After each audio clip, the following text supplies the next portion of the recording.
दिल्ली में शराब का जिन एक बार फिर से बोतल से बाहर निकलने वाला है, क्योंकि दिल्ली की वर्तमान रेखा गुप्ता सरकार ने कुछ ऐसा फैसला किया है जो एक बार फिर से राजनीतिक लड़ाई का आधार बनेगा। इसी मामले पर हम चर्चा करेंगे, क्योंकि ये सवाल दिल्ली का है।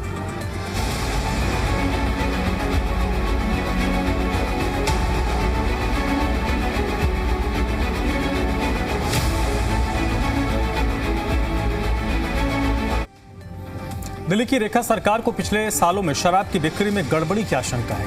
इसको देखते हुए सरकार ने शराब की बिक्री कर रहे सरकारी उपक्रमों की वित्तीय जांच करने का फैसला किया है। मुख्यमंत्री रेखा गुप्ता ने स्पष्ट किया कि राजधानी में शराब की रिटेल बिक्री से जुड़े सरकारी उपक्रमों के वित्तीय मामलों में किसी भी प्रकार की अनियमितता, लापरवाही या गड़बड़ी बर्दाश्त नहीं होगा। अब सवाल है, क्या खातों में बरती गई लापरवाही है?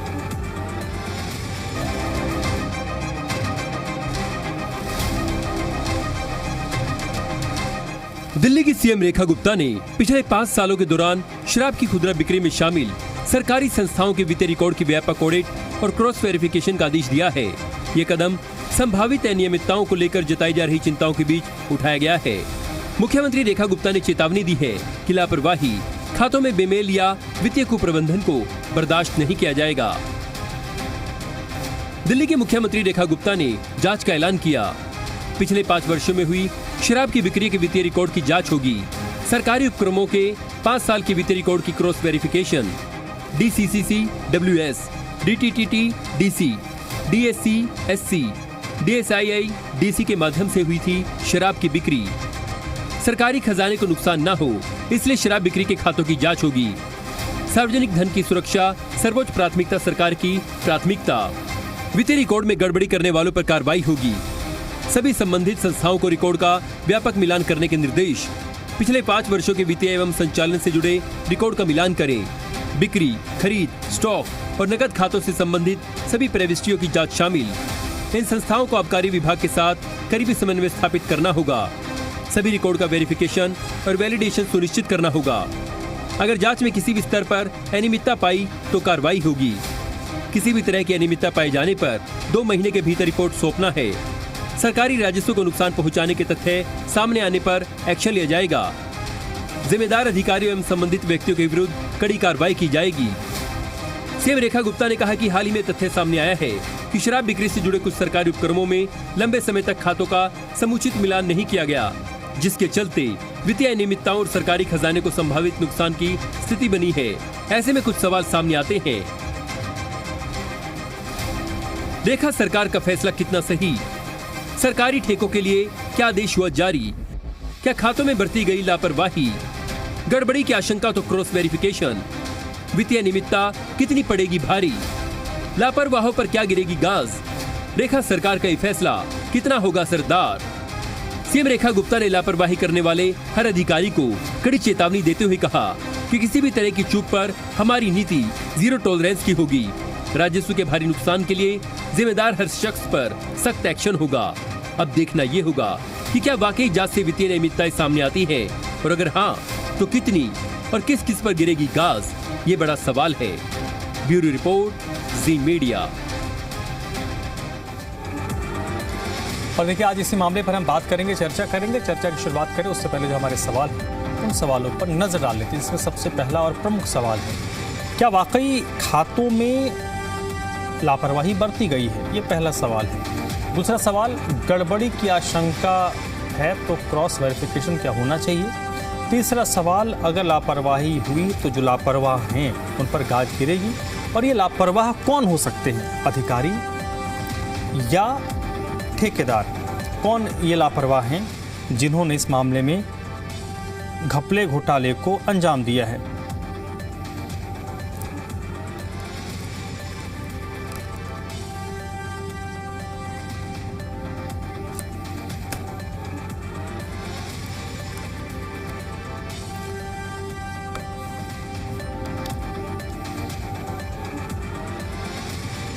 तो चले सीधे रुख कर लेते हैं। जो मेहमान इस वक्त मेरे साथ जुड़े हैं उनसे आपका परिचय करवा देते हैं। शुभेंदु शेखर अवस्थी हैं, प्रवक्ता हैं भारतीय जनता पार्टी के, जिस वक्त मेरे साथ जुड़ चुके हैं। आदेश भारद्वाज, कांग्रेस पार्टी के प्रवक्ता हैं जो इस वक्त मेरे साथ जुड़े हैं, और राय तपन भारती वरिष्ठ पत्रकार हैं जो इस वक्त मेरे साथ जुड़ चुके हैं। आप तीनों का बहुत बहुत स्वागत। थोड़ी देर में आम आदमी पार्टी के भी जो नुमाइंदे हैं वो जुड़ेंगे। शुरुआत बीजेपी की प्रवक्ता से ही करते हैं। शुभेंदु जी, आम आदमी पार्टी ये कहेगी कि एक बार फिर से बोतल से पुराने जिन निकालने की कोशिश हो रही है और एक ऐसे इशू को क्रिएट करने की कोशिश हो रही है जो हुआ ही नहीं है। धमराज जी, आपके चैनल के माध्यम से जो दर्शक हैं उनको हम बताना चाहते हैं कि यदि कुछ हुआ ही नहीं है तो उनको दिक्कत क्यों है, सबसे पहली बात। और यदि कुछ गड़बड़ नहीं था तो पॉलिसी क्यों चेंज कर दी अचानक जिस दिन ये जांच चालू हुई।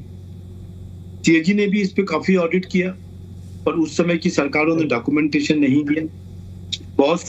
बहुत सारे ऐसे डॉक्यूमेंट थे जिस डॉक्यूमेंट्स को हमने कोशिश किया कि आपके पास मतलब सीएजी के पास जाना चाहिए, उस समय की सरकारों ने वो डॉक्यूमेंट नहीं दिए। अब हमारी सरकार है, डॉक्यूमेंट भी हमारे कंट्रोल में है, तो एक बार चेक कर लेने में कोई दिक्कत नहीं है। मैं आपके चैनल के माध्यम से ये बताना चाहता हूँ कि एक बहुत बड़ी गड़बड़ी जो घोटाला सीएजी में या शराब घोटाले की बात हम कर रहे थे वो तो था ही, पर बहुत सारी ये जो प्राइवेट कंपनीज थी इन्होंने जो डेटा दिया कि हमने क्या शराब बेची है और उसका कोई हिस्सा जो सरकार को आना था वो नहीं आया।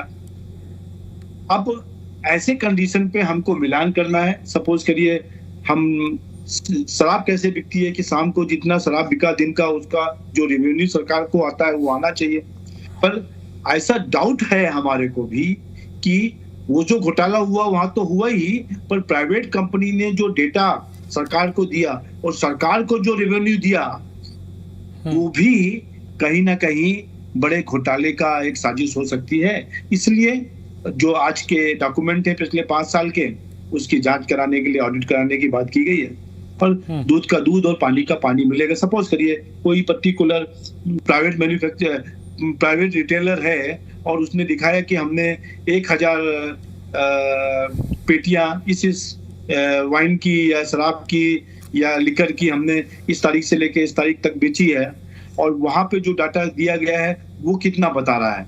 यदि दोनों डाटा को आपस में मर्ज किया जाएगा तो कहीं कोई गलती है या सही है या उसमें कोई चेंज करने की बात है, ये जांच का विषय है और आने वाले समय पर इसकी जांच की जाएगी। ठीक, मिलान कराया जाए। हाँ ठीक है, मतलब क्रॉस वेरिफिकेशन करवाया जाएगा। वैभव श्रीवास्तव भी हमारे साथ जुड़ चुके हैं। वैभव, सीधा प्रश्न है, आम आदमी पार्टी को इस सरकार के आदेश से कोई दिक्कत है, या जैसा कि उन्होंने कहा कि अगर कुछ नहीं है तो जांच का आम आदमी पार्टी भी स्वागत करे, जांच करवा लीजिए? नहीं तो धर्मराज जी, सबसे पहले आपको नमस्कार, आदिश जी को नमस्कार, शुभांशु जी को नमस्कार, जो भी दर्शक प्रोग्राम देख रहे हैं उनको मेरा नमस्कार। धर्मराज जी, इनकी जांचों से पहली बात तो इनकी सारी जांचों का हमने पहले भी वेलकम किया है। जब हम सरकार में थे तब भी हमने वेलकम किया था, और तो इसलिए इनकी, आपको याद है शुंगलू कमेटी बनी थी, पता नहीं कितने 100 मतलब फाइल्स केजरीवाल जी की सरकार की खंगाली गई थी, और अमित शाह जी के स्पष्ट डायरेक्शन के बाद खंगाली गई थी। तो इसमें कोई मतलब ये इनको जो खंगालना है खंगाल ले। ब्रॉडली अगर आप इनके इस पूरे तथ्य को भी समझने जाएं तो जो नई शराब नीति, जो नई लिकर पॉलिसी बनाई गई थी अरविंद केजरीवाल जी और मनीष सिसोदिया जी के द्वारा और आम आदमी पार्टी के ब्रॉडली सरकार के द्वारा, सो वो जो पॉलिसी थी वो लगभग 1 साल भी नहीं चली थी, 7-8 महीने के आसपास वो पॉलिसी चली थी। उसके बाद वो पॉलिसी विथहेल्ड कर दी गई और पुरानी पॉलिसी को लागू कर दिया गया। तो मेजॉरिटी टर्म्स जो अगर आप देखें तो ये जो पॉलिसी चली थी वो पुरानी पॉलिसी थी, जो पहले से चली आ रही थी वही पॉलिसी थी। अब अगर इन सभी टेन्योर का लेकर ब्रॉडली मोटे मोटे देखा जाए तो 10-11 साल हम जब रहे तो हार्डली 10% भी नहीं रहा है जब ये 10% से भी कम समय में ये पूरा नई लिकर पॉलिसी थी, पूरी पॉलिसी। और हम यही बताना चाह रहे हैं कि जो पुरानी पॉलिसी थी आप कैग की ऑडिट करवा लें, और कैग की जो पहले भी ऑडिट रिपोर्ट जो पटल पे रखी गई थी विधानसभा पे, उसको भी ये बात स्पष्ट उसमें निकल के आई थी कि किस तरह से जो लिकर जो पहले एग्जिस्टिंग लिकर पॉलिसी थी उसका रेवेन्यू सरकार के रेवेन्यू में प्रॉपर ट्रांसपेरेंट तरीके से नहीं जा रहा था। लगातार मोनोपोली बनी हुई थी इस पुराने लिकर पॉलिसी में, और एक बहुत बड़ा लिकर माफिया दिल्ली में पैदा हुआ था जो कि ब्लैक मार्केटिंग और होर्डिंग करता था। फॉर एग्जाम्पल, जो आपके पास जो मोनोपोली की वजह से आपकी ये जो शराब की जो बॉटल्स थी वो आउट स्टॉक सरकार के साथ उसको शेयर नहीं किया जा सकता था। ये सब कैग रिपोर्ट में निकल के आया था। इन्होंने जो टेबल की वही उसी कैग रिपोर्ट में निकल के आया था। तो जो पुरानी लिकर पॉलिसी थी, हम तो यही कह रहे हैं कि पुरानी लिकर पॉलिसी में ब्लैक मार्केटिंग और होर्डिंग हो रही थी। और आप धर्मराज जी, मैं तो कह रहा हूं जो हमने 7-8 महीने में जो लिकर पॉलिसी हमने जो इम्प्लीमेंट की थी, अगर किसी राह चलते आदमी से भी पूछ ले, ऐसी कौन सी पॉलिसी थी जिसमें सरकार को मुनाफा हुआ और उसमें भाजपाई चिल्ला चिल्ला के कह रहे हैं करप्शन हुआ। और जो पुरानी पॉलिसी थी जिसमें ब्लैक मार्केटिंग होर्डिंग होती थी, सरकार को कम रेवेन्यू जाता था, वो पॉलिसी पाक पवित्र थी। इतने ये लोग इसीलिए कहते हो, इनको एंटायर पॉलिटिकल साइंस की डिग्री लेके आए हैं भाजपा वाले, इनको थोड़ा सा भी समझ नहीं है कि अगर रेवेन्यू इंक्रीज हो, और mark my words, word by word ये पॉलिसी पंजाब में इंप्लीमेंटेड है। 67% का रेवेन्यू जंप, 67% ऑन रिकॉर्ड, 67% का रेवेन्यू जंप इसी पॉलिसी से आया था। ठीक है, तो आप खुद कैग की ठीक है शुभेंदु जी, क्या आपत्ति है इनकी बातों से आपको? आप बिल्कुल गलत बोल रहे हैं। पहले तो सीएजी रिपोर्ट की पिछली सरकारों की कोई रिपोर्ट नहीं आई जिसका इन्होंने अभी कंसिडरेशन किया। जहां पे हम 5.5% रेवेन्यू देते थे उसको 12.5% कर दिया गया, और 7.5% का जो बढ़ाया गया उसका फायदा प्राइवेट कंपनीज को मिला। जहां पर जिन एजेंसीज को लॉटरी से पैसा देना था, कौन सा कोटा किसको दिया जाएगा, बिना लॉटरी के दे दिया। सरकार को जो पैसा आना तो वो आया ही नहीं। एक के साथ एक शराब फ्री पिका रहे थे 8 महीने में पूरी दिल्ली को। इनके हिसाब से माने तो 8 महीने वो चली, 8 महीने में ऐसा कर दिया कि एक के साथ एक फ्री हो गई, तो भैया रेवेन्यू तो बढ़ेगा ही। दिल्ली सरकार को ना मिलते हुए, दिल्ली सरकार को ना मिलते हुए उन प्राइवेट लोगों को मिला जिसका कमीशन केजरीवाल ने खाया। ठीक है, बाबा बोलिए। देखिए, मैं ऐसी भाषा का सख्त विरोध करता हूं, क्योंकि मैं फिर कहूंगा आप 50 करोड़ मोदी खाएं, 50 करोड़ अमित शाह खाएं। किसने कहां प्रूव हो गया? शुभांशु जी, आप इस तरह से, आपके अभी सेशन कोर्ट का जजमेंट आया है, भारतीय जनता पार्टी को किस तरीके से करारी हार तमाचा पड़ा है, समझ नहीं आ रहा है भारतीय जनता पार्टी को इस समय। बिल्कुल बिल्कुल कोई नहीं मिला। अभी हाईकोर्ट को पता चल जाएगा, अगर इस तरह की भाषा को पता चल जाएगा, तब आप जज बदलने की कोशिश कर रहे हो। तो उनके ऊपर कोई आरोप नहीं है ना, जज बदलने की कोशिश कर रहे हो भैया। 5 एग्जाम्पल्स है, लालू यादव, चौटाला साहब, ललित, शशिकला, जयललिता, जिनको लोअर कोर्ट से फ्री कर दिया गया था। ठीक है। नहीं धर्मराज जी, मुझे प्रॉब्लम ये है कि इन्होंने कोई अतथ्यात्मक बात कही और आपने इनको एक बार भी नहीं टोका। मैं अगर कोई तथ्य की बात कहता हूं, आपने और 4 लोग और बैठे रहते हैं मुझे करेक्ट करने के लिए। इन्होंने ये बात कैसे कह दी कि 50 करोड़ केजरीवाल, कैसे, किस बेसिस पे कह दिया इन्होंने? हमने 50 करोड़ नहीं किया, हमने इससे ज्यादा खाया आपने। मैं तो 50 करोड़ बोल ही नहीं रहा हूँ। ठीक है वैभव, हो गया, बहुत ज्यादा पैसा खाया आपने। देखिए 965 करोड़ का घोटाला है। देखिए, भारतीय जनता पार्टी तड़ी पारों की पार्टी रह चुकी है। नरेंद्र मोदी जी किसकी स्नूपिंग कराते थे, किसकी जासूसी कराते थे, कपिल मिश्रा ने बताया है। सुब्रमण्यम स्वामी बता रहे हैं, आपकी भाजपाई के नेता बता रहे हैं कि नरेंद्र मोदी क्या करते थे। इस पे ठीक है वैभव, हो गया। मैं आपको ये जवाब नहीं देना चाहता था, आपने मुझे मजबूर किया है। चलिए ठीक है नहीं, आक्षेप लगाए। चलिए कोई ठीक है। पर्सनल आक्षेप लग नहीं, रहा नहीं, है आप किस बेसिस पर नहीं, कह रहे हैं कि पैसा गलत- गया यहाँ आ गया? एक मिनट उस नोट पे नहीं जाना। भाई मैंने बताया ना, शराब के घोटाले में, फिर से बोल रहा हूँ, शराब के घोटाले में आपने कहा कि पिछली सरकारों का सीएजी रिपोर्ट आया, जिसकी कोई सीएजी रिपोर्ट नहीं बनी है। आपने पहला झूठ यहाँ बोला। दूसरा आपने कहा कि रेवेन्यू बढ़ा, रेवेन्यू नहीं बढ़ा। ठीक है सर, एक दोनों रुक जाइए, घटा हुआ। ठीक है सर, रुक जाइए आपने जो टेबल की है, एक मिनट उस टेबल रिपोर्ट में मैं कह रहा हूँ जो आपने टेबल वो की है, रिपोर्ट सार्वजनिक नहीं तो हमारे पास कहां से रहेगी? सार्वजनिक रिपोर्ट नहीं है ना, रिपोर्ट सार्वजनिक हो जाएगी, हमारे पास आ जाएगी, नहीं है अभी।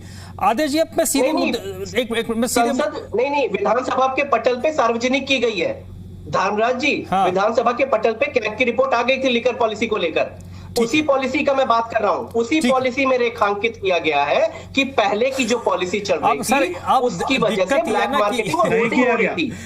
दिक्कत नहीं किया गया। इतने रिपोर्ट्स हैं और वो रिपोर्ट धीरे धीरे करके आते हैं क्या, और इतने मामलों कहेंगे पता चले कौन सी फाइल आई कौन सी फाइल नहीं आई। आदेश जी, मैं सीधे मुद्दे पे आता हूँ। क्या नहीं, मैं आपके चैनल को मैं मानता हूँ कि बहुत न्यूट्रल और अनबायस्ड चैनल है, वो दिखना भी चाहिए। ठीक है सर, दिखना क्या चाहिए, जो होगा वो होगा। कोई नहीं, आप कुछ भी बोलो, ठीक है, ठीक है वैभव, ठीक है। तो मैं आपने जो बात कही, आपने बात भाजपा के मैं इस बात को अब मैं उसमें 2-4 मिनट उस पे नहीं, मैं फिर बहसबाजी करके 2-4 मिनट खराब नहीं करूंगा, ठीक है, वो आपका पॉइंट ऑफ व्यू है।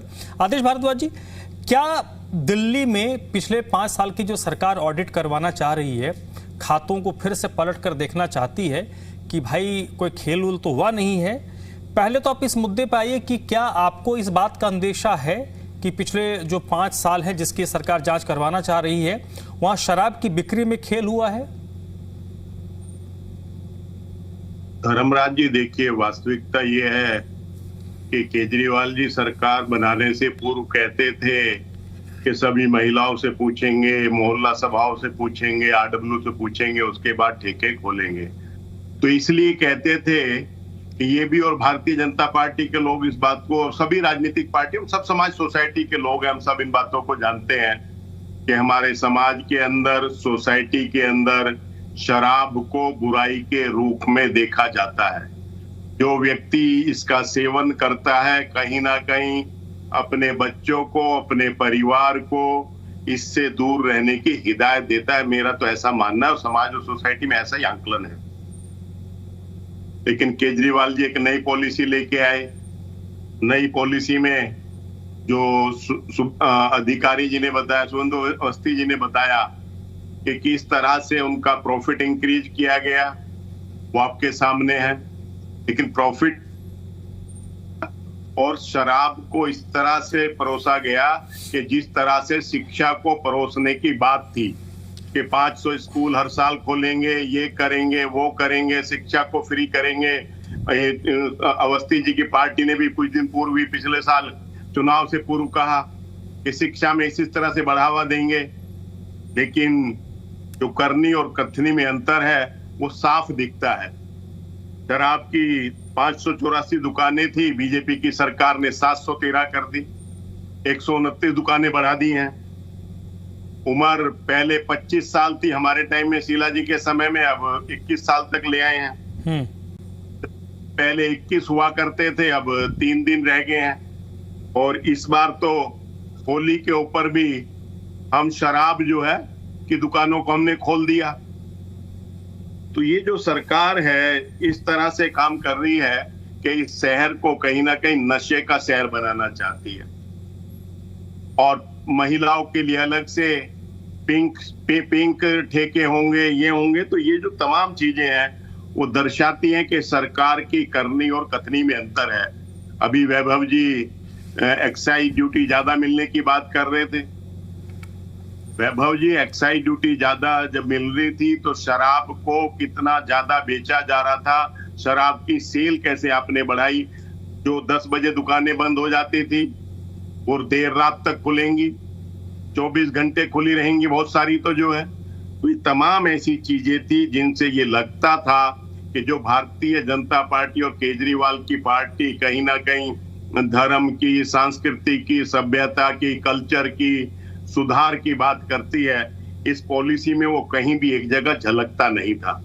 इस पॉलिसी में अगर सिर्फ और सिर्फ झलकता था तो सिर्फ यही कि शराब माफियाओं को कैसे ज्यादा से ज्यादा उनकी सेल बढ़ाई जाए और कैसे ज्यादा से ज्यादा उनसे कमीशन हत्याया जाए।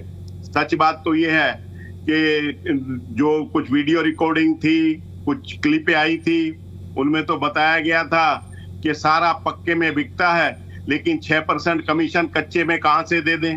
6% उसका, 6% कुछ लोगों का मार्जिन था, किनको पास ऑन होना था, तो 6% इतना बड़ा अमाउंट था कि वो हर महीने कच्चे में देने में दिक्कत आती थी जो है।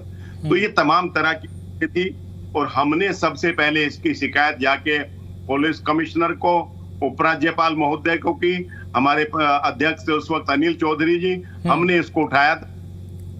हमारे उठाने के बाद उसके 8 महीने बाद तक भी इस पे किसी तरह की कोई लगभग कार्रवाई नहीं हुई।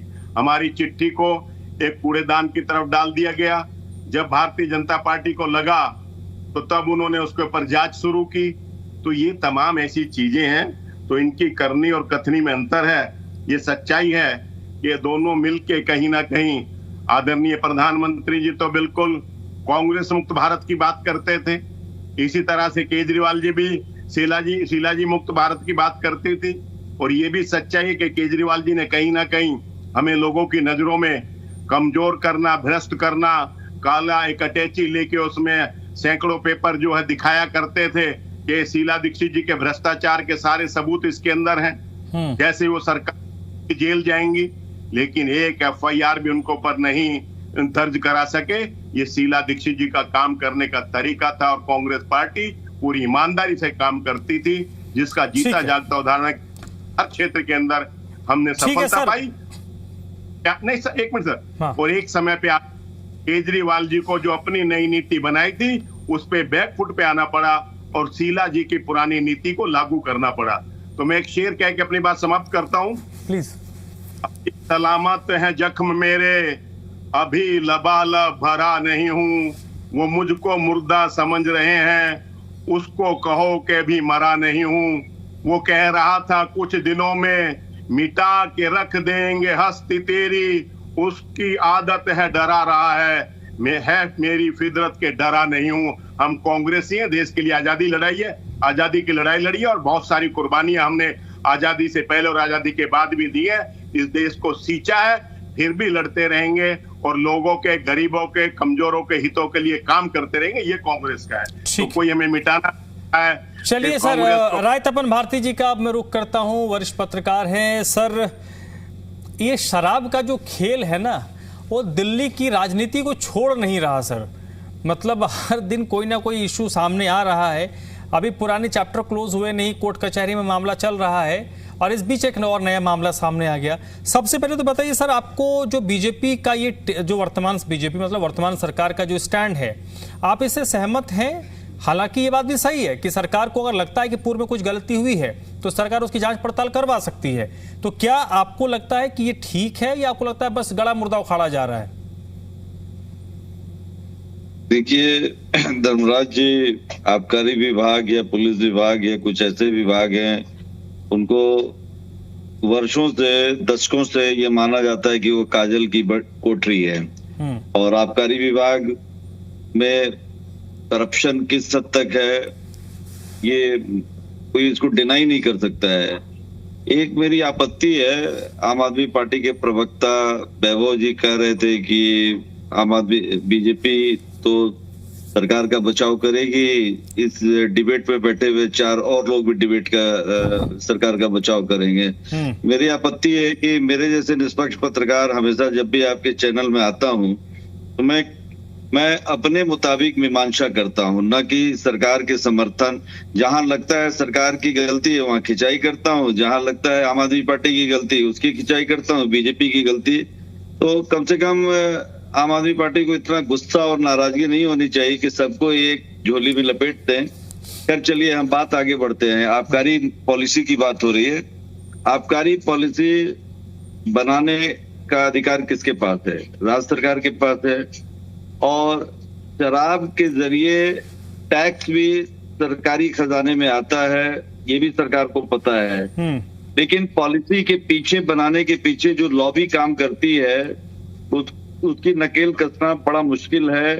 बहुत ईमानदारी की जरूरत है कि सरकार ईमानदारी की सरकार यदि सीएजी की, देखिए कुछ भी कहिए, आम आदमी पार्टी के ऊपर ये तो दाग लग ही चुका है कि सीएजी की रिपोर्ट को उन्होंने प्रस्तुत करने में बहुत लटका के रखा और बीजेपी ने सीएजी की रिपोर्ट को पेश किया। तो ये सीएजी की रिपोर्ट, सीएजी क्यों बना है? संविधान में उसे विशेष दर्जा दिया गया है, सीएजी को अधिकार दिया गया है कि निष्पक्ष रूप से जांच करेगी। उसकी जो भी रिपोर्ट है आप असेंबली में या लोकसभा में, संसद में या कहीं भी उसको पेश होने से मत रोकिए। जब चीजें आती हैं तो जनता को पता चलता है कि कहां पर कौन सा विभाग कैसे काम कर रहा है। अब इसमें एक मैंने कहीं वीडियो देखा था या कहीं इस तरह की शराब बनाने वाली कंपनियां भी घोटाले करने में एक्सपर्ट होती हैं। कैसे? मान लीजिए ए बैच का शराब दुकान में गया, उसे गाजियाबाद में दिया गया, उसी ए बैच का शराब दिल्ली में भी दिया गया। मतलब कि शराब को पहुंचाने में, शराब कंपनियों में, मैं ये नहीं कहता हूं कि सारी कंपनियां गड़बड़ करती हैं, कुछ कंपनियां करती हैं, उनके ऊपर अंगुली उठती है कि वो सेल्स में भी छुपाते हैं, इनकम टैक्स में भी छुपाते हैं। इनकी नकेल कसने की जरूरत है। रेखा सरकार यदि इनकी नकेल कसने की कोशिश कर रही है तो हमारे जैसे लोगों को सपोर्ट करना चाहिए कि ठीक है आप करिए, क्योंकि उनको पता है कि आबकारी पॉलिसी में कुछ गलतियां हुई या भूल हुई या उन भूल को पकड़ने का प्रयास बीजेपी की सरकार ने किया, तो बीजेपी आबकारी पॉलिसी में अमित शाह से लेके तमाम उपराज्यपाल सक्सेना थे, उन्होंने किस तरह से अरविंद केजरीवाल की घेराबंदी की और वो मामला हाईकोर्ट गया और एक मामले में उनको बरी भी किया जा चुका है। तो अभी मुझे लगता है कि आने पंजाब का चुनाव ज्यादा दिन नहीं है, शायद 1 वर्ष बचा होगा और पंजाब के चुनाव के पहले जी 22 में है सर, 22 के आखिर में होगा पंजाब में। हाँ ठीक है। तो पंजाब का चुनाव जब तक नहीं होता है तो दिल्ली की पॉलिसी, आबकारी पॉलिसी हो या आम आदमी पार्टी के ऊपर जो मुकदमे चल रहे हैं, इन मामलों को उठाने से बीजेपी बाज नहीं आएगी, क्योंकि बीजेपी को सबसे ज्यादा परेशानी दिल्ली और पंजाब में आम आदमी पार्टी से है, किसी अन्य पार्टी से उतना खतरा नहीं है। तो बीजेपी प्रहार करने का प्रयास करेगी, उसको लपेटने का प्रयास करेगी। जनता पर इसका कितना इम्पैक्ट होता है वो देखने की बात होगी। ठीक है सर। अभी जी हाँ, नहीं कुछ कहना चाह रहे हैं, कंप्लीट कर लीजिए आप।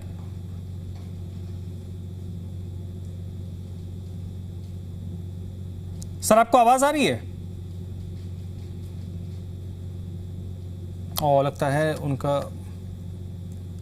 नंबर फ्रीज हो गए हैं, आवाज नहीं आ रही, मेरी आवाज भी नहीं जा रही उन तक। खैर शुभेंदु जी, अब आते हैं मोटे तौर पर ये जो जैसे आप बता रहे हैं कि आप इसको जांच करवाएंगे, तो कहीं ना कहीं से कोई कड़ी तो जुड़ी होगी, कुछ तो लिंक मिला होगा ना, जिसके बाद ये धारणा आई कि नहीं इसको भी देख लिया जाए। क्या वो कुछ क्लू आप बता पाए, कैसे पता चला आप लोगों को, कहाँ आप लोगों को ने वो डोर पकड़ी जिससे को लगा कि इसको पकड़ते हुए अगर हम आगे बढ़ेंगे तो बहुत सारी चीजें हैं जब तक पब्लिक प्लेटफॉर्म पे नहीं है वो आएंगी? देखिए मैं वापस इसको डिटेलिंग में बताता हूँ, वैभव जी ध्यान से सुन लेना। कहीं कोई क्वेश्चन है तो आप पूछ लेना, कोई दिक्कत नहीं। सीएजी रिपोर्ट जो 2025 में, इस फरवरी 2025 में थी, जिनको टेबल किया गया असेंबली में, उसमें बताया गया है कि लगभग 2000 करोड़ का इस नई पॉलिसी जो अब स्क्रैप्ड कर दी गई है उसमें लॉस हुआ था। कितना? 2000 करोड़ फिर से। और उसका कारण क्या था? 941 करोड़ रुपए कि जिनको रिटेंडर नहीं किया जा सका उससे लॉस हुआ। वेवर ऑफ द फीस, जिसको फीस देनी थी उसको आपने वेवर कर दिया था, 144 करोड़। इनइफेक्टिव इम्प्लीमेंटेशन के कारण और लॉस ऑफ 900 करोड़ का और 27 करोड़ रुपए incorrect collection of security deposits. ये 4 मैटर उन्होंने मेजरली बताए थे, पर जो सीएजी ने बताया उन्होंने पॉलिसी से जो रिलेटेड था वो बताया, डॉक्यूमेंटेशन से नहीं बताया, क्योंकि इन्होंने उनको डॉक्यूमेंट्स नहीं दिए थे, फाइल्स नहीं दिए थे। जब इसको सीएजी को जब रिपोर्ट तय किया गया कि इसमें कितना पैसा लॉस हुआ है या इससे सरकार के पास जो डाटा आया, जो रेवेन्यू बचा कुचा रेवेन्यू आया, वो सही है कि वो भी गलत है, तब उसमें अनियमितताएं पाई गई। क्योंकि अब हमारी सरकार है, हम कोई भी फाइल को एक्सेस कर सकते हैं। जिस पुरानी फाइल्स को हम बात कर रहे हैं, उन पुरानी फाइल्स को मैच करने की जब कोशिश की गई तो अकाउंट्स बहुत जगह मैच नहीं हुए। इसलिए यह तय किया गया कि भाई आप पुरानी जितनी भी रिपोर्ट, जब से इनकी सरकार 5 साल की चली हुई है और लास्ट तक क्या क्या इन्होंने काम किया, कितना पैसा लिया, कितना पैसा दिया, और ये जैसा बता रहे हैं कि खाली 8 महीने चली रिपोर्ट, आपको मालूम होगा इन्होंने कोरोना के कारण जो लॉस हो गया सरकार को, जो लोग नहीं दे पाए उसके भी पैसे उन्होंने कैंसिल कर दिए कि हमारी दुकानें नहीं चली तो भी पैसे आपको नहीं देने की जरूरत है। ऐसे दुनिया भर की रिबेट देके अपनी जेबें भरी हैं। इनको बड़ा खराब तो लगा, पर मेरा ऐसा मानना है कि खराब लगने का विषय नहीं है। यहां से पैसा कैसे गोवा गया आपको मालूम है और प्रूव भी हुआ है। यहां से पैसा कैसे दिनेश अरोड़ा ने पूरे इसका भी मालूम है, और अभी थोड़े दिन और रुक जाओ, राघव चड्डा जी अपने आप ही बता देंगे उन्हीं के माध्यम से गया। तो मैं ये कह रहा हूं, मैं यही कह रहा हूं साहब वैभव जी, कि आप ऐसी चीजों को लेके इतना भावुक मत होइए। और एक और चीज जो लास्ट में मैं कहूंगा जी, कि जब हमारा अभी जैसे लास्ट ईयर का जो सेल आया 25 से 26 जो सरकारी लोगों ने बेचा, ना एक के साथ एक फ्री, डबल भी नहीं हुआ, तो हमारा सेल हुआ 6300 करोड़ के आसपास पूरे साल का। और इन्होंने जब एक के साथ एक फ्री दिया तब रेवेन्यू आया 7200। फर्क कितना थोड़ा है। जब आपने डबल भी सेल किया तो भी रेवेन्यू का परसेंटेज टोटल 15% बढ़ा। ये बात आपको नहीं समझ में आएगी वैभव, क्योंकि आपको वो सब मालूम ही नहीं है जो ऊपर खाने में हुआ। वो सब डॉक्यूमेंट आपने 180 फोन, गलत हो गया, गलत बोल गया मैं, 180 आईफोन को आपने स्क्रैप किया है इस पूरी पॉलिसी को बनाते समय। शर्म नहीं आती उसके बावजूद भी इतना चिल्लाना आपका। मेरा मानना है कि ये छोटी अदालत थी, राव जमीनी की अदालत, और सभी जितने लोगों का मैंने 5 लोगों का एग्जाम्पल दिया है, चौटाला साहब, शशिकला, जयललिता, लालू यादव, ये अपने जो हमारे क्रिकेटर थे, इन सब के केस छोटी अदालत में बाइज्जत बरी हो गए थे और हाई कोर्ट और सुप्रीम कोर्ट में उनको कारावास दिया। और अरविंद केजरीवाल जी को, मनीष सिसोदिया को कारावास जरूर जाएंगे। एक मिनट दीजिएगा, मैं आपके पास आता हूं। आज इसी तरीके के एक मामले में आज क्योंकि ये मामला कोर्ट में है, तो जिसका जिक्र अभी कर रहे थे शुभेंदु जी, उस मामले में जो राहत मिली है उसको हाईकोर्ट में चुनौती दी गई है। आम आदमी पार्टी की तरफ से हाईकोर्ट की जो जज हैं जस्टिस स्वर्णकांता शर्मा, उन पर अविश्वास जताया गया है और इस मामले पर आज सुनवाई हुई है। तो अपडेट ये है कि फैसला जस्टिस स्वर्णकांता शर्मा ने सुरक्षित रख लिया है। अरविंद केजरीवाल, मनीष सिसोदिया समेत बाकी लोगों ने मांग की है कि जस्टिस स्वर्णकांता शर्मा इस केस की सुनवाई से हट जाएं। जज ने आदेश सुरक्षित रखते हुए कहा कि मेरे सामने पहली बार ऐसा हो रहा है जब किसी ने मुझसे मामले की सुनवाई से हटने की मांग की है। मुझे आज बहुत कुछ सीखने को मिला है। उम्मीद है कि मैं अच्छा फैसला दूंगी। हालांकि इस मामले में एक और जो अपडेट है कि दोनों पक्षों को रिटन में जवाब देने को कहा गया है बुधवार को, और जस्टिस स्वर्णकांता शर्मा इस आदेश में बताएंगी, क्योंकि फिर वो आदेश लिखेंगे, वो लिखित आदेश होगा उनका, जिसमें वो बताएंगी कि अगर वो इस मामले को आगे सुनती रहेंगी तो क्यों सुनेंगी, और अगर जस्टिस स्वर्णकांता शर्मा अपने आप को इस केस से अलग करती है जैसा आम आदमी पार्टी के नेतागण चाहते हैं, तो वो लिखित आदेश में स्वर्णकांता शर्मा बताएंगी कि वो अगर निकलेंगी बाहर इस केस से तो क्यों आएंगी। तो अभी मान के चले कि इस सप्ताह या अगले आखिर तक में, अगले सप्ताह में ये फैसला आ जाएगा कि ये मामला जस्टिस स्वर्णकांता शर्मा के कोर्ट में रहेगा या नहीं रहेगा, क्योंकि कोर्ट ने आज फैसला सुरक्षित रख लिया है। एक बार फिर से अपनी चर्चा की तरफ हम लौटते हैं। वैभव, आपके पास आऊँगा। जो बातें उन्होंने कही आप उसी नोट पे शुरू करें कि उनको ये लगा, जब उन्होंने फाइल को देखा, कई सारे डिटेल को मिलाए, तो बहुत सारे डिटेल मिसमैच होते हैं। और जैसा कि सर ने कहा, रायतप्पन भारती जी ने, कि ये आबकारी मतलब 2-3 विभाग ऐसे हैं किसी भी सरकार में जहां जिसको कहा जाता है कि काजल की कोठरी है भाई साहब। यहां पर आप घुसोगे तो ये असंभव, नेक्स्ट टू इम्पॉसिबल है कि आपके दामन में दाग ना लगे। उसमें से एक ये विभाग है। इसमें से 1-2 विभाग और जोड़ देता हूँ, ईडी और सीबीआई। ये सरकार की एक्सटॉर्शन डिपार्टमेंट है। ये जिस किसी पार्टी को तोड़ना हो, किसी को खरीदना हो, तो ईडी सीबीआई भेज दी जाती है, और वो बायस के बिना काम नहीं कर रही है। ये सुप्रीम कोर्ट के वर्डिंग है कि ED is not acting without bias and CBI is a cage parrot. ये इतनी बड़ी कालिक लगी है ना भाजपा के ऊपर, और इसी लिकर पॉलिसी के दौरान ये बात सुप्रीम कोर्ट ने अपने ऑब्जर्वेशंस में लिखित दी है कि ये लोग उससे पीछा नहीं छुड़ा पाएंगे।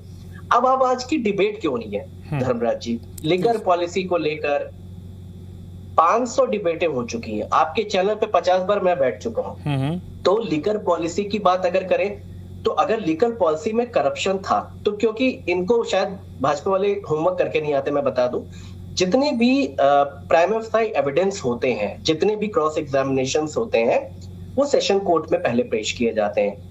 उन प्रक्रियाओं पर अपना वर्डिक्ट हायर कोर्ट्स, चाहे वो हाई कोर्ट हो चाहे सुप्रीम कोर्ट्स, कि क्या ये पहलू छूट तो नहीं गया, क्या ये पहलू छूट तो नहीं गया, इसके ऊपर वो अपना ऑब्जर्वेशंस देती है। लेकिन मोटा मोटा जितनी सारे सबूत, सारे गवाह, वो पहले सेशन कोर्ट में क्रॉस एग्जामिन किए जाते हैं, वहां पे पेश किए जाते हैं। सेशन कोर्ट में करारा तमाचा पड़ा था भारतीय जनता पार्टी को। पहली बार देश के इतिहास में हुआ कि जिस सीबीआई के आयोग ने इंक्वायरी स्टार्ट की, उसके ऊपर इतनी सख्त टिप्पणी दी गई कि उसके ऊपर डिपार्टमेंटल इंक्वायरी के आदेश दिए। अब भारतीय जनता पार्टी अपना मुंह छिपाते घूम रही थी, क्या करें? तो इस तरह से नया शगुफा लेके आए। और दूसरा रीजन ये है कि दिल्ली में इनके पास कुछ नहीं है। अभी इनके पास 4 दिन फोटो खिंचवाने के लिए लोग नाली गटर साफ करवा रहे थे, फिर वो बैठ गए अपने घरों में, क्योंकि कुछ हो ही नहीं रहा इनसे। इन्होंने ना एसटीपीस, ना दिल्ली के लिए अभी आने दीजिए मॉनसून, पहले जून से आपको पता चल जाएगा कितना इन्होंने काम किया। तो इन्होंने दिल्ली का छीछा लेदर कर दिया है। पेरेंट्स सड़कों पर हैं, फीस बढ़ी हुई है स्कूलों में। अब क्या करें? ऐसा क्या जुमला फेंका जाए मोदी जी की तरह कि जिससे सारा अटेंशन डाइवर्ट हो जाए, तो ले आए कि हम वापस से जांच करेंगे। इतने ये लोग झूठे लोग हैं। सीबीआई कैग रिपोर्ट का हवाला देते हैं। मैं आपको कैग रिपोर्ट का ही तो आप पता नहीं आपको दिख पाएगा कि नहीं, ये जुलाई 2024 का कैग का ऑब्जर्वेशन है, जिसमें कैग ने कहा है Delhi has a revenue surplus budget since 2015। इतना कैग की रिपोर्ट पे लोग कूद रहे थे। कैग ने खुद सत्यापित किया था, टाइम्स ऑफ इंडिया की जुलाई 2024 की रिपोर्ट है। ये कैग ने अरविंद केजरीवाल की सरकार के कहा कि 2015 से revenue surplus budget Arvind Kejriwal की सरकार देते आई है।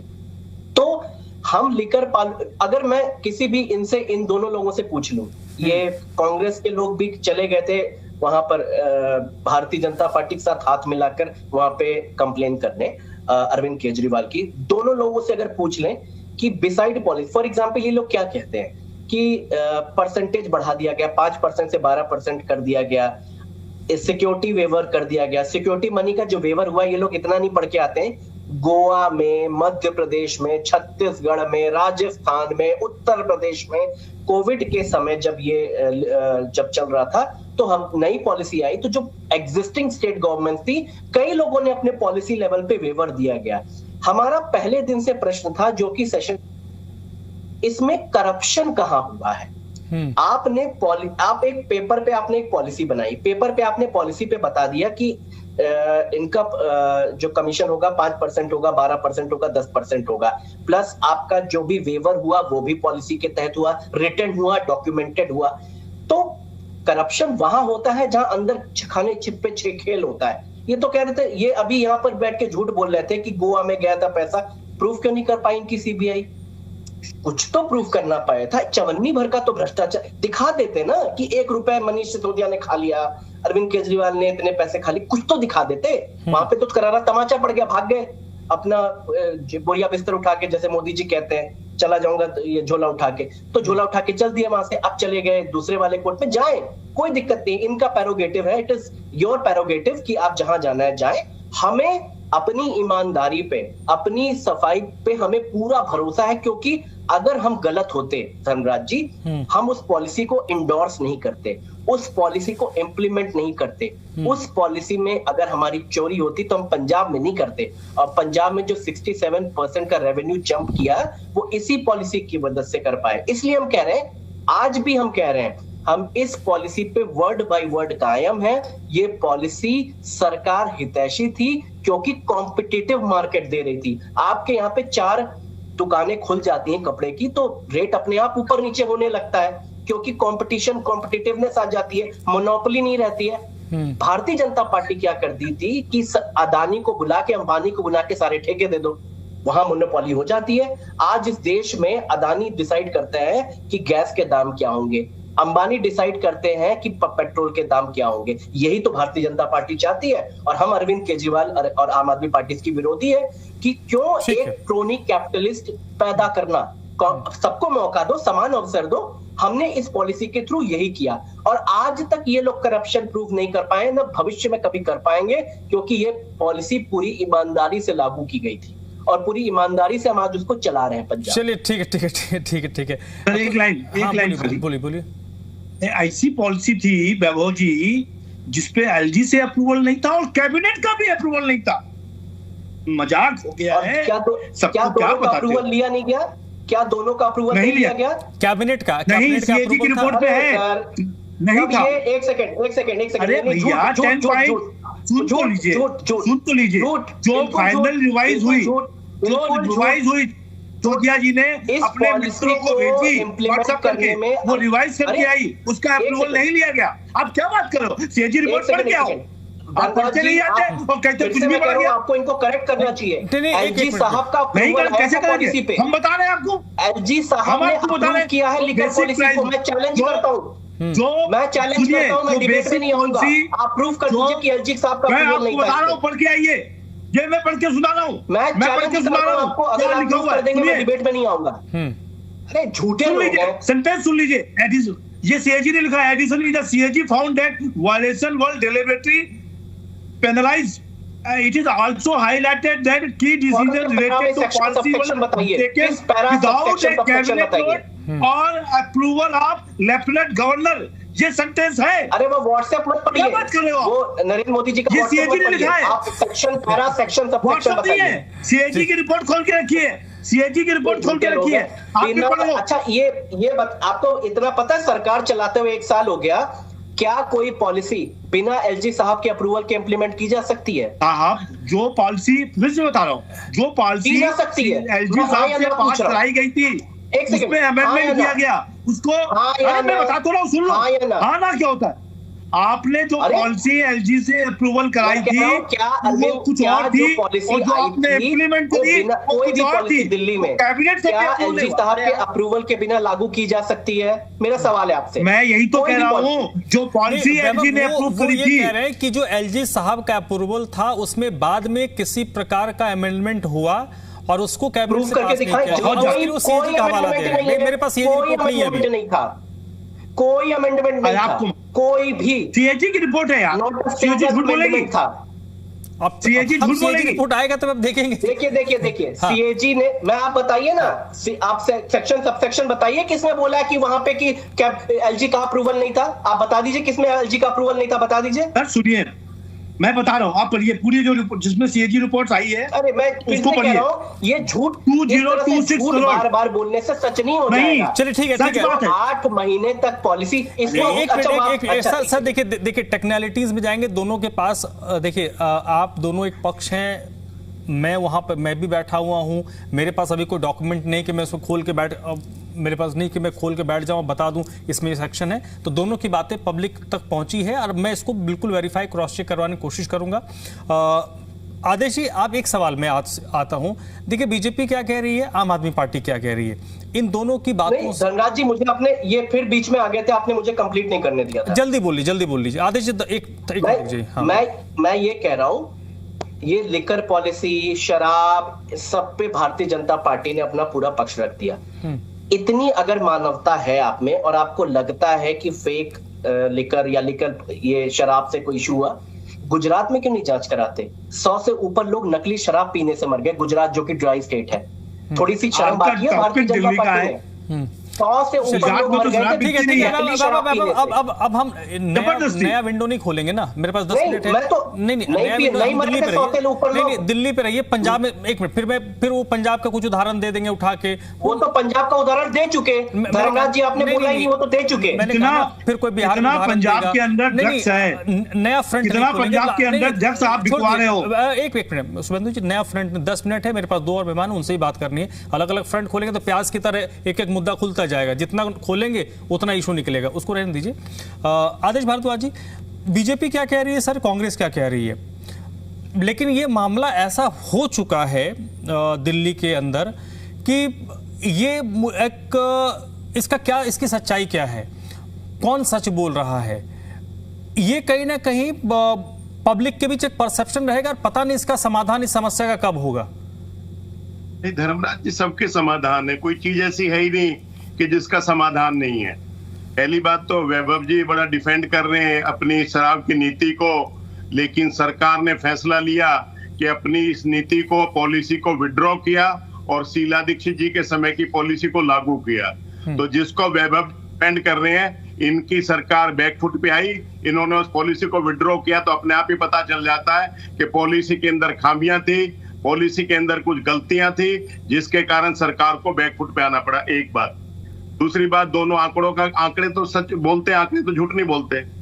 मैं शराब बेचने का समय बढ़ा, ड्राई डे 21 से 3 दिन तक रहे। इस बारी तो बीजेपी की सरकार ने होली दिवाली पे जो गैस का सिलेंडर देना था, वो गैस का सिलेंडर तो दिया नहीं, लेकिन शराब जरूर बेची गई, जो है ये बीजेपी का है। और 22% दुकानें इंक्रीज की गई। इस बेचने का समय बढ़ाया, खरीदारों की आयु कम की ताकि और ज्यादा लोग शराब खरीद सकें, और दुकानें 22% इंक्रीज की। उसके बाद जो 2024-25 का एक्साइज ड्यूटी आई थी रिवेन्यू, वो 5,712 करोड़ रुपए था, और जब 2025-26 में ये सब चीजें बढ़ाई दी, दुकानें भी बढ़ा दी, शराब का टाइम भी, और ये सब करने के बाद रिवेन्यू आया 6,309 करोड़। तो रिवेन्यू इंक्रीज हुआ 11% और दुकानें बढ़ी 22%।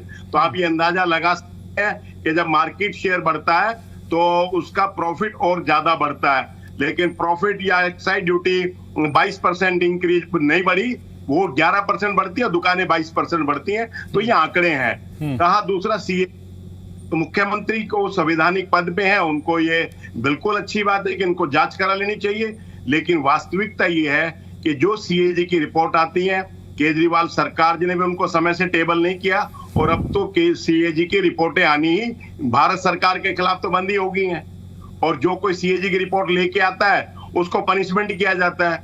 जिस व्यक्ति ने ये निकाला कि आयुष्मान कार्ड का जो है 7,32,000 लोग एक ही मोबाइल नंबर से रजिस्टर्ड है, जिसका मोबाइल नंबर है 99999999 10 टाइम 9, जो नंबर ही लाखों रुपए का होगा शायद, उस नंबर पे 7,32,000 लोगों का रजिस्ट्रेशन था।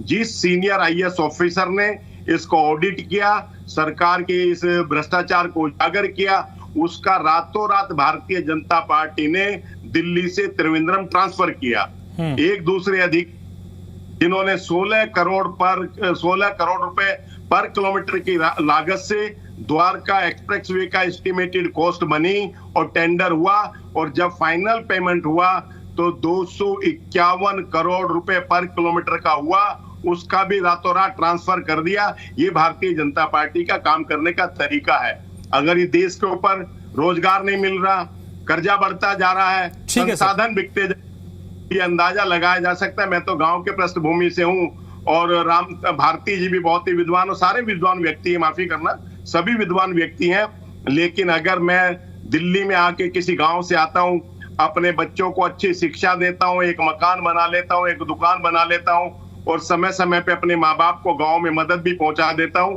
तो मेरा हर व्यक्ति, रिश्तेदार, प्यारा यारा, वो ये कहेगा कि मेरा आदेश भारद्वाज दिल्ली में गया था और वे अच्छा काम उसने कर लिया, अपने माँ बाप की भी मदद करता है गाँव में, और मकान दुकान बना लिया, बच्चों को अच्छी शिक्षा दे दी। ऐसा कर दिया कि तमाम ठीक है सर, ठीक है, एक मिनट मैं राय तपन भारती जी के पास आऊंगा। राय तपन भारती जी, मैं शुभेंदु जी में आता हूं। राय तपन भारती जी, जल्दी से सर, क्या इस मामले की परिणति वही होगी जो इस वक्त हम देख रहे हैं? पिछले 5-6 साल से तो कोर्ट तारीख पे तारीख, लोअर कोर्ट, अब हाई कोर्ट पे फिर चलेगा, फिर सुप्रीम कोर्ट। क्या इसकी परिणति अब उसी तरीके से देखते हैं? देखिए, ये आबकारी पॉलिसी के मामले में दो केस है, एक सीबीआई का, एक ईडी का। सीबीआई में तो लोअर कोर्ट से बरी कर दिए गए आम आदमी पार्टी के नेता, और जजमेंट की चर्चा आम आदमी पार्टी ने उसका जश्न भी मनाया उसकी, लेकिन जो हाई कोर्ट में जो मामले को ले जाया गया है, इस बीच में जस्टिस स्वर्णकांता की टिप्पणी से या उनसे पता नहीं कुछ आभास हो रहा है, डर लग रहा है, भय लग रहा है आम आदमी पार्टी के नेताओं को।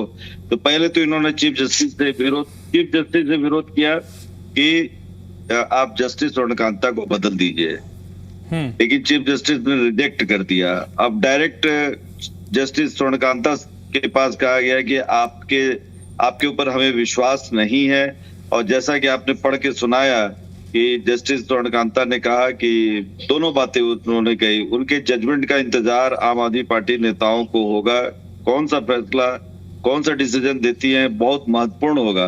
दूसरी बात है, मुझे ऐसा नहीं है कि 100% सीबीआई ने या ईडी ने सही जांच की।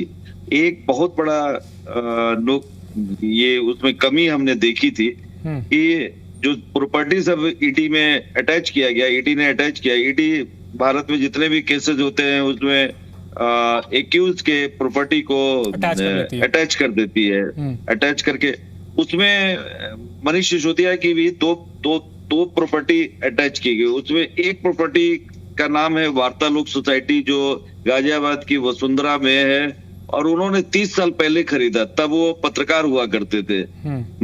मैं उनके घर को उस इलाके में जाकर देखा है मैंने कि जिस व्यक्ति ने 30 साल पहले खरीदा, न वो सरकार में थे, न तब आम आदमी पार्टी थी, उस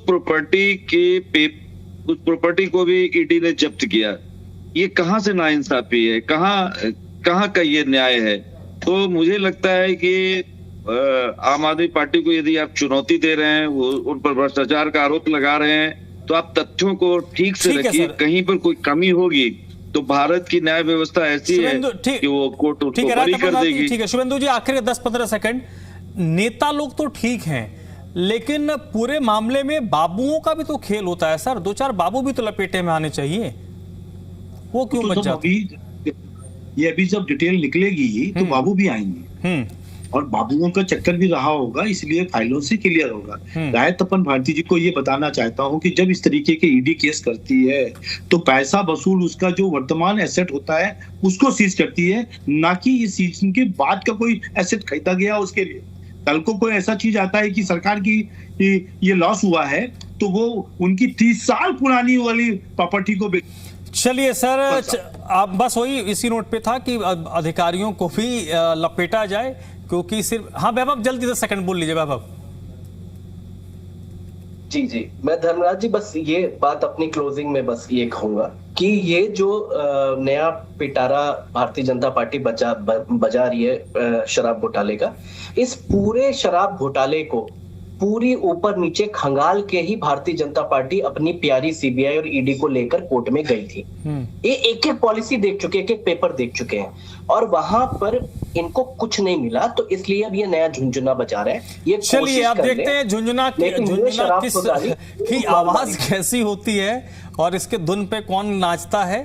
बहुत बहुत शुक्रिया शुभेंदु शेखर अवस्थी जी आपका, वैभव श्रीवास्तव आपका भी बहुत बहुत शुक्रिया, आदेश जी आपका भी बहुत बहुत शुक्रिया, राय तपन भारती जी आपका भी बहुत बहुत शुक्रिया। छोटे से ब्रेक लूँ जल्द।